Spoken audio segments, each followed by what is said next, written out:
Bonjour à tous, alors j'espère que vous allez bien, que vous avez passé un bon Noël.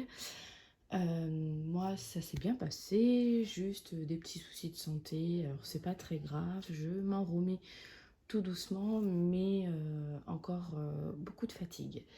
Je voulais donc vous faire une petite review sur ce livre-là. Alors, je pense que vous le connaissez. Simplement, je voulais vous montrer un peu comment il était fait parce que je trouve qu'il est hyper bien fait, même pour les débutants, ça peut aider. Et puis bah, même pour les personnes qui sont fanats de tarot, hein. Il y a des informations assez intéressantes, donc je voulais vous en parler. Voilà, c'est un livre qui est sorti il y a pas mal de temps aux éditions Arcana Sacra. Je le voyais passer, mais je m'étais jamais attardée dessus. Et c'est vrai que j'avais envie de me reprendre un livre sur un tarot. Voilà, donc j'avais envie d'avoir quelque chose d'assez complet. Et du coup, il est très abordable en termes de prix. Donc du coup, je l'ai pris sur Amazon. Voilà. Alors, je vais vous montrer un petit peu. Alors, je vais pas faire non plus une longue vidéo. C'est simplement pour que vous puissiez voir comment il fonctionne et les choses que moi j'ai trouvées assez utiles. Euh, alors, vous avez une très belle introduction sur le tarot qui est très bien expliquée quand on débute avec le tarot. Voilà, à quoi il sert, etc. Comment on peut travailler avec. Euh, il s'est représenté par le Rider-Waite radiant, le classique en fait, hein. Donc bon, après, peu importe, mais ça permet de bien comprendre comment se déroule l'histoire du tarot. Donc là, en un seul coup d'œil, on a la visibilité sur les arcanes majeurs. Ensuite, on a la visibilité sur les arcanes mineurs. On a donc toutes les explications. Et c'est très bien expliqué puisqu'effectivement, on vous dit que les coupes, c'est plutôt pour les émotions et les relations. Les deniers, c'est la propriété, l'argent et les réalisations. Les épées, c'est l'intellect et les décisions. Et le bâton, c'est l'instinct, les voyages et la communication. Voilà, donc les épées, c'est je pense. Les bâtons, c'est je désire. Le denier, c'est je possède. Et les coupes, c'est je ressens. Et je trouve que c'est bien aussi d'avoir ça. C'est pareil, les épées, on sait que c'est le mental. Le bâton, c'est l'âme. Les deniers, c'est je possède, c'est le corps. Et les coupes, c'est je ressens, c'est plutôt le cœur. Voilà, donc c'est bien, je trouve que c'est bien expliqué, c'est rapide. Donc on vous explique que quand vous venez d'avoir un jeu, comment procéder avec. Vous avez pas mal de tirages aussi qui est proposé d'ailleurs sur ce livre-là. Vous avez toujours des petits encadrés comme ceci, avec des explications très claires et très nettes, je trouve. Et c'est ça que j'ai trouvé qui était très pertinent et pratique dans ce livre-là. Donc là, c'est pareil, vous avez tout ce qui est au niveau des arcanes mineurs, les As, les 2, les 3. Donc les As, c'est le commencement.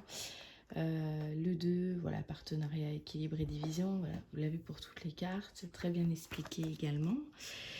On vous parle de disposition des cartes. Donc là, vous avez plusieurs tirages à faire qui sont très sympas et très bien expliqués. Voilà. Vous avez ici les significations fondamentales. Comme je vous disais, voilà, c'est ces genres d'encadrés qui sont proposés dans le livre. Et je trouve que vraiment, c'est très très bien fait. En un seul coup d'œil, ça permet vraiment de pouvoir apprendre plus vite. Voilà. Et d'avoir les informations principales. Donc c'est très bien expliqué. Là, c'est tout ce qui est sur les arcanes majeures. Voilà, hein. Par exemple, l'ermite, c'est une personne qui va analyser. Ça représente la solitude. La roue de la fortune, c'est la chance, c'est le destin. Euh, le monde, c'est la réussite et l'accomplissement. Voilà, vous avez en fait des mots-clés comme ça. Et je trouve que ça peut être facile en fait à retenir quand on débute. Ensuite, vous avez pour chaque carte, donc là on commence avec les arcanes majeures, vous avez voilà ce que ça veut dire en lettres hébraïques. La signification, c'est l'instinct, donc vous avez un mot-clé. Pour le chakra, là vous avez encore des mots-clés. On a la description en fait de la carte ici. Ensuite, vous avez le mat et l'astrologie, le mat et la kabbale, en sens droit, en sens inversé, son message de sagesse. Donc saute mais regarde d'abord, hein, c'est vraiment tout à fait ça. Les symboles, et là vous avez en fait dans plusieurs domaines, si ça concerne le foyer, la relation, la carrière et l'argent. Voilà. Donc ça, je trouve que c'est plutôt sympa. Et à chaque fois, vous avez donc vous avez un tirage à faire avec une carte des majeurs à chaque fois qui est proposée comme ça. Donc c'est plutôt sympa, ça permet vraiment d'apprendre à connaître la carte. On a la même chose, donc par exemple, voilà, là on passe sur le battleur.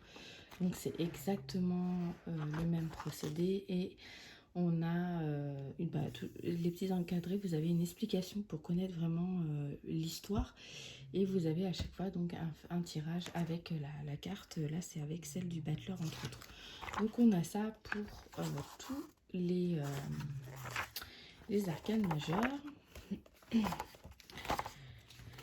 Ensuite, hop, donc je vais vous trouver les mineurs.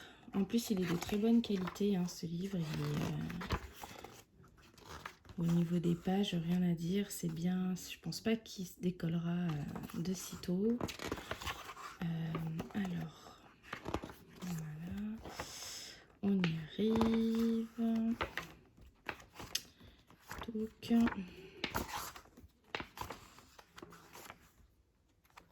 Puis ce qui est bien, c'est que c'est facile à comprendre. Voilà, moi je sais que parfois, ce que j'aime pas dans les livres, c'est que parfois ça part un peu trop loin, on va dire. Que là, ça va vraiment à l'essentiel dans ce livre-là. Donc même si on n'est pas très fort au niveau du tarot, qu'on ne connaît pas toutes les significations, bah là vraiment on va à l'essentiel, je trouve, et je trouve ça plutôt pas mal. Alors voilà, donc on arrive effectivement maintenant sur les arcanes mineurs.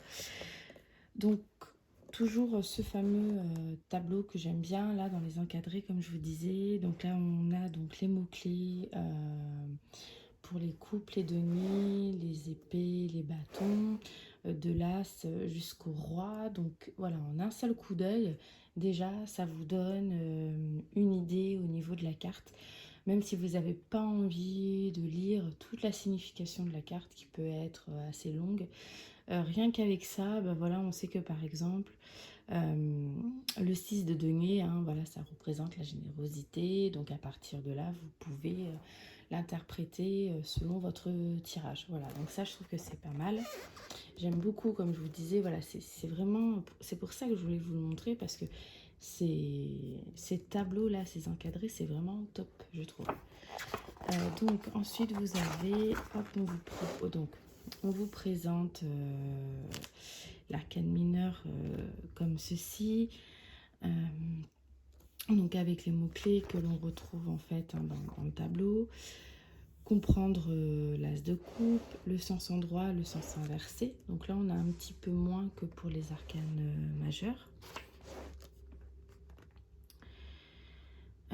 Vous avez des petites associations. On vous dit que si vous retrouvez 2 as, c'est une association importante. Si c'est 3 as, ce sera une bonne nouvelle.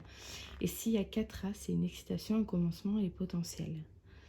Voilà, donc en fait les as met l'accent sur le domaine de la vie indiqué par sa suite et peut déterminer le thème du tirage. Si 2 as ou plus apparaissent l'un près de l'autre dans un tirage, il signifie ce qui suit. Voilà, donc c'est bien expliqué encore une fois. Par contre là vous n'avez pas de tirage, hein. Voilà, c'était juste avec les arcanes majeures.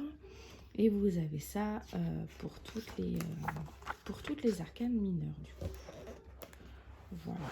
Donc, et c'est pas trop lourd non plus, je trouve, à l'explication. Hein. Si vous voulez mettre pause, vous pouvez.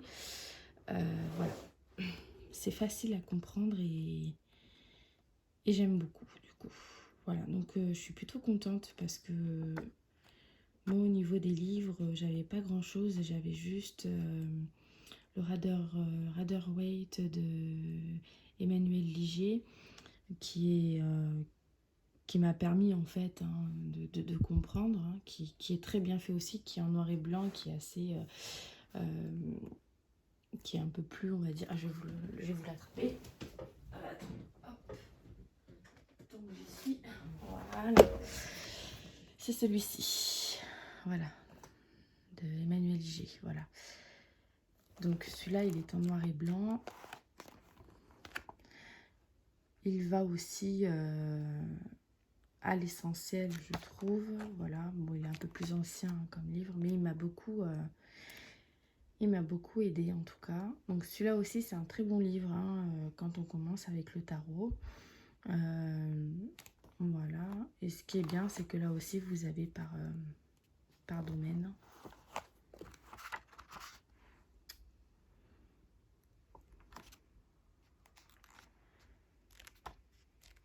Voilà, bon bref, c'était celui-ci, je pense que vous connaissez aussi, puisque c'est un des livres sur les tarots les plus connus quand on débute et qu'on recherche un ouvrage pour apprendre. Moi, en tous les cas, c'est vers celui-ci qu'on m'a guidée et je l'ai trouvé très bien et voilà. Mais celui-ci, je trouve qu'il se complémente bien en fait. Voilà, puis celui-ci est très agréable parce qu'il est en couleur. Et je trouve que du coup, ils sont différents, mais on peut très bien travailler qu'avec celui-ci ou avec l'autre. Et ils se complètent, voilà. Je trouve qu'ils se complètent bien. Voilà.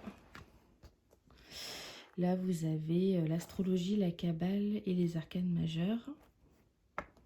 Donc ça, c'est bien aussi. En un seul coup d'œil, vous avez les éléments, les signes, le sentier sur l'arbre de vie, la lettre hébraïque. Voilà, pour ceux qui s'y intéressent.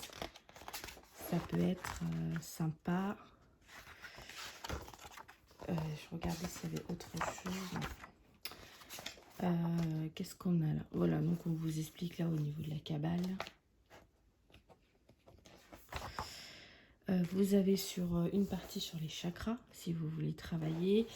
Les arcanes majeures vont représenter un chakra en particulier. Par exemple, la force, c'est pour le plexus solaire. Et vous avez aussi chaque carte qui peut représenter une pierre spécifique. Hein, voilà. Par exemple, pour le diable, c'est la cornaline et le rubis. Voilà, pour ceux qui s'y intéressent. Donc c'est bien parce que c'est assez complet, je trouve que ça donne beaucoup d'éléments, même si pour l'instant, moi, je m'y intéresse pas trop. Mais ça peut être bien, je trouve, à savoir. Voilà, donc il est très bien fait. Si vous voulez lire, je vous mets pause. Voilà. Donc voici le grand guide du tarot que je recommande si vous cherchez des livres sympas sur le tarot. N'hésitez pas. Voilà. Bon, après, j'en connais pas trop non plus au niveau des livres de tarot, mais de ceux que j'ai pu feuilleter dans les magasins. Pour moi, ce sont les deux à avoir. Voilà. En tous les cas, je vous fais des gros bisous et je vous dis à très bientôt.